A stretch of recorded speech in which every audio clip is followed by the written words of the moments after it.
সৎমায়ের দেয়া খাবার খেয়েই চিরতরে ঘুমিয়ে গেল শিশু মাহমুদা।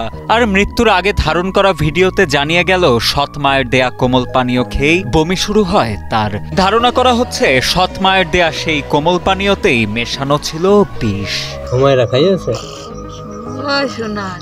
ন্যাক্কারজনক ঘটনাটি ঘটেছে ঝিনাইদহের কোটচাঁদপুর উপজেলার ভোমরাডাঙ্গা গ্রামে। জানা যায়, ভোমরাডাঙ্গা গ্রামের বাসিন্দা সৌদি প্রবাসী শাহিনের প্রথম স্ত্রী মারা যাবার পর বিগত ৬ মাস আগে হুমায়রা নামের এক নারীর সাথে বিবাহ বন্ধনে আবদ্ধ হন সৌদি প্রবাসী শাহিন।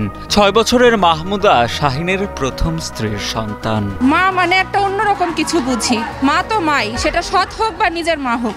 আসলে মায়ের কাছ থেকে এরকম কিছু আমরা কখনোই আশা করি না। মাত্র ৬ বছর বয়সের একটা বাচ্চা তার সৎ মা 7 আপ খাওয়ানোর নাম করে তাকে ঘাস মারা বিষ খাইয়ে দিয়েছে, যার পরিণাম তার করুণ মৃত্যু হলো। এটা আমরা কখনোই আশা করিনি। প্রবাসী শাহিন জানান, ২রা মার্চ বিকেলে শিশুকন্যা মাহমুদা বাড়ির উঠানে বমি করতে থাকে। সে সময় বাড়ির লোকজন তাকে জিজ্ঞাসা করলে সে জানায়, সৎ মা হুমায়রা কোমল পানীয় খাওয়ানোর পর থেকেই এমন বমি হচ্ছে তার। তোমার কি খেয়েছো, তুমি কোথা থেকে খেয়েছো? তো বলছে যে কি রাখে খাইয়েছে। বলছে কি খাইয়েছি? বলছে মা খাইয়েছে। একই কথা মেহের, যে মা খাইয়েছে।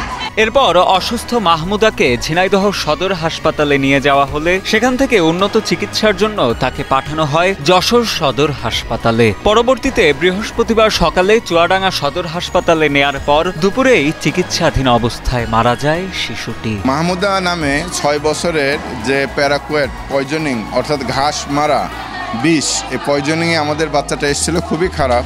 বেলা ১টার সময় বাচ্চাটা মারা যায়। শিশুর স্বজনদের অভিযোগ, সৎমার দেয়া কোমল পানীয়র মধ্যে মেশানো ছিল ঘাস মারার জন্য ব্যবহৃত বিশেষ এক ধরনের বিষ। সেই কোমল পানীয় খেয়েই প্রাণ গিয়েছে শিশুটির।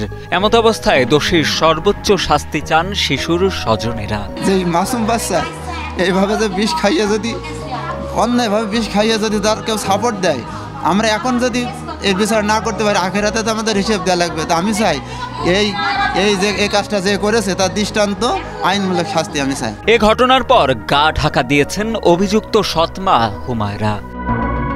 এদিকে এ বিষয়ে ঝিনাইদহ কোটচাঁদপুর থানার ভারপ্রাপ্ত কর্মকর্তা কবির হোসেন মাতুব্বর জানান, ময়নাতদন্ত রিপোর্ট দেখে অভিযোগের সত্যতা পেলে দোষীর বিরুদ্ধে নেওয়া হবে আইনানুগ ব্যবস্থা। এই ক্ষেত্রে আইনগত প্রসিডিওর হলো এখন বিষ